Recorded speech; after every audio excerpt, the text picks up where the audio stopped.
Hi, my name is Shannon. The book that I chose to present for my book talk is called The Curious Incident of the Dog in the Nighttime. It was written by Mark Haddon, and the reason I chose this book was because it is a novel and a mystery. Those are right up my alley, so this book stood out to me. Again, it's written by Mark Haddon, published in 2003.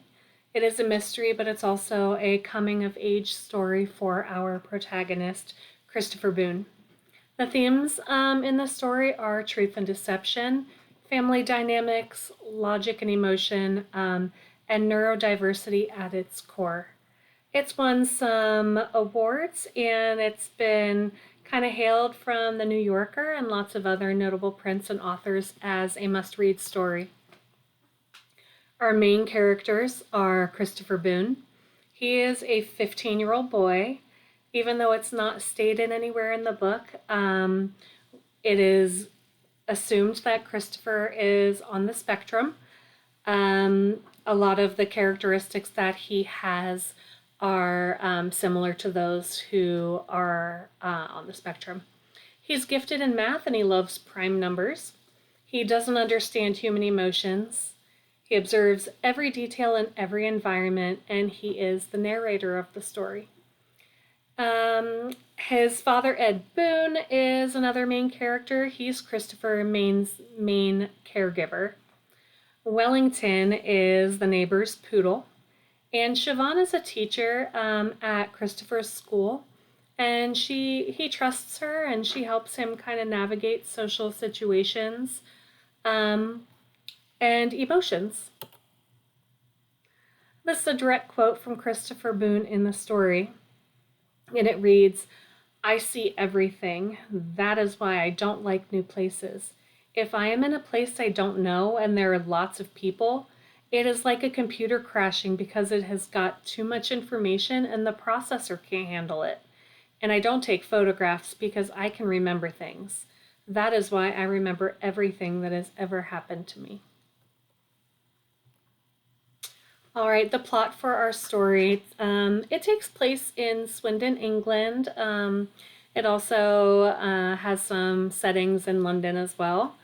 Around midnight, Christopher discovers that Wellington has been killed. This happens on the very first page. So immediately, Christopher decides to investigate the mystery of who killed Wellington. And of course, he's going to record his findings in a book. Siobhan had kind of mentored Christopher. He had been interested in writing a book, and she talked to him about writing things that were interesting to him. And he really loves Sherlock Holmes because he's also someone who can observe every minute detail. So he was going to investigate and write a story about who killed Wellington. Christopher connects details in the world around him back to math and logic to be able to understand them. Math, logic, and facts make sense to him. So when he comes across a situation he hasn't experienced or he has experienced, he will go ahead and think in his brain and connect that situation to a math problem that he does understand to help him kind of navigate that situation. He writes down every detail of what he observes and he describes how he sees things. Christopher definitely discovers more than he set out to find.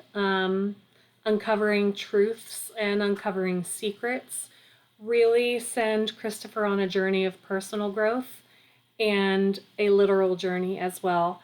The information takes Christopher out of his comfort zone to he has to go experience new places, new things, new people.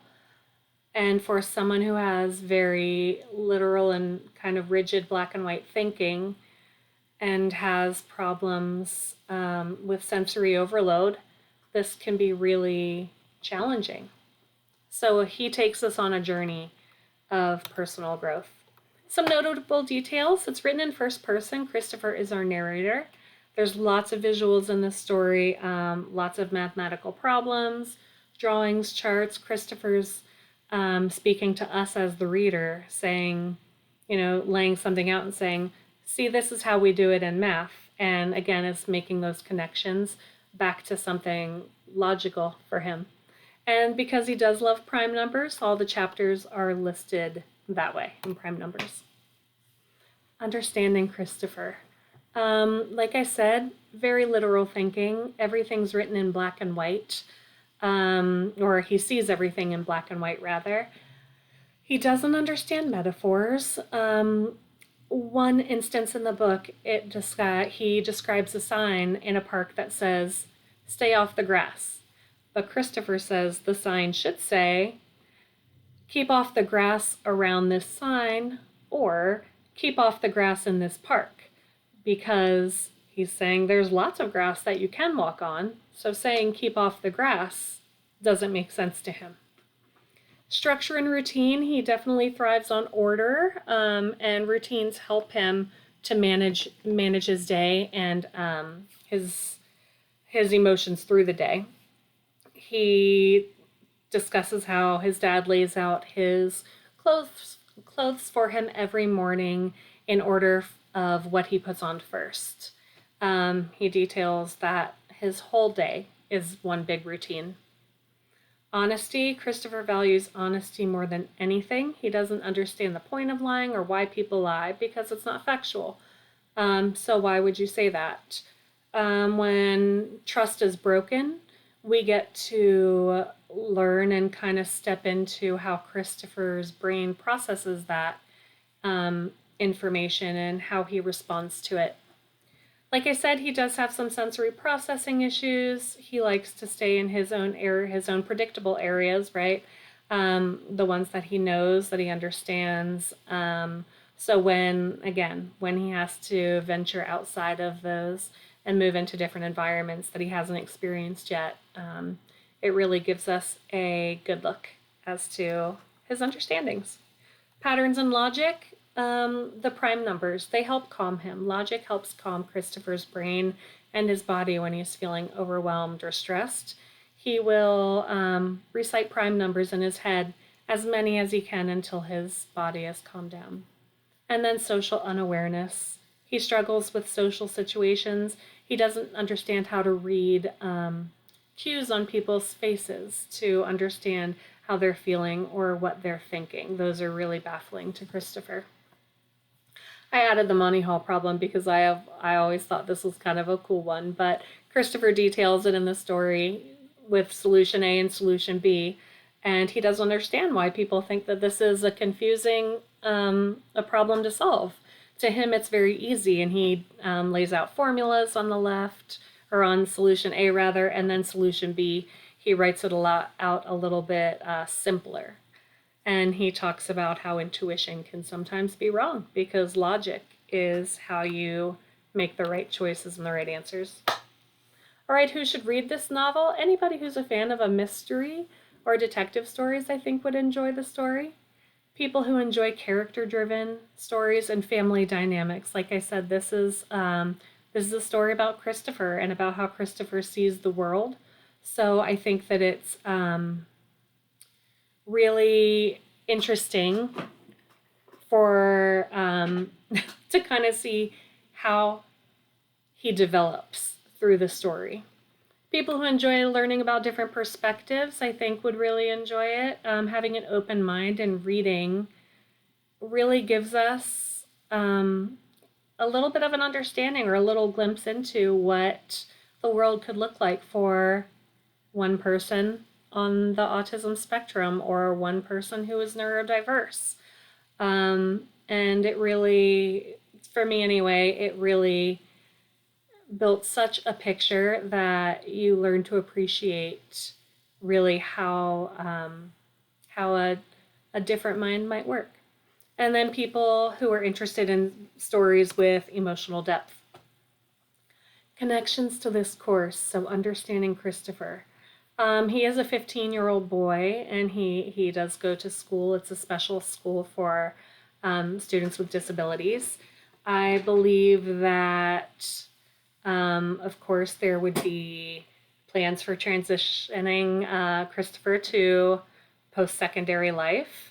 His interests and strengths are in math and in logic and in puzzles. So I think any teacher who would be working with Christopher would be using those kind of assessments to narrow down and kind of draw a picture of what direction he should go into, and maybe what kind of careers he would go to after school.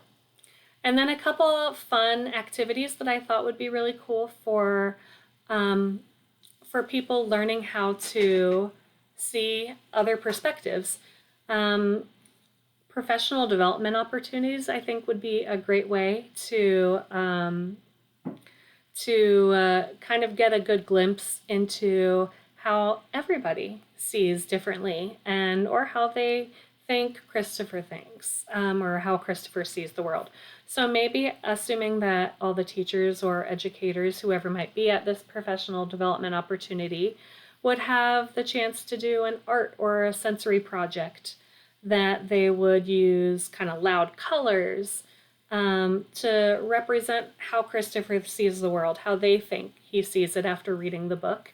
Overlapping conversations they could incorporate, and math symbols and patterns would be really cool. And then to do a gallery walk at the end to kind of see how everybody perceived the book and how they perceived what Christopher saw. That would be really cool. And then maybe possibly make a mural, and then kind of bring those back to class for an activity to do after, for younger grades, maybe reading the story aloud, or even older kids. But I thought a really fun activity for older kids, again, professional development, so that we as educators could experience it first before we bring it back to the classroom, would be an escape room that was kind of based on clues from the book. And it would just be, going into rooms and saying, can you follow Christopher's thought process to escape, right? How would Christopher solve this puzzle? And then I think that would be really great to introduce students of all ages into appreciating and understanding how not everybody thinks the same, and no way of thinking is right or wrong. There's so many different ways of thinking, and being able to recognize that and value that, I think, would really move towards acceptance and empathy and understanding. The end, this is a heartwarming story of truth, strength, and what it looks like to be different. Really, really enjoyed this story and learning about Christopher's journey, and how Christopher is able to process and understand the world around him. I think that anybody who would be, open to learning new experiences would really enjoy this book. So I hope that you have enjoyed this book talk, and that I've given you enough information to go out and grab the book and read it. So I appreciate your time. Thank you so much.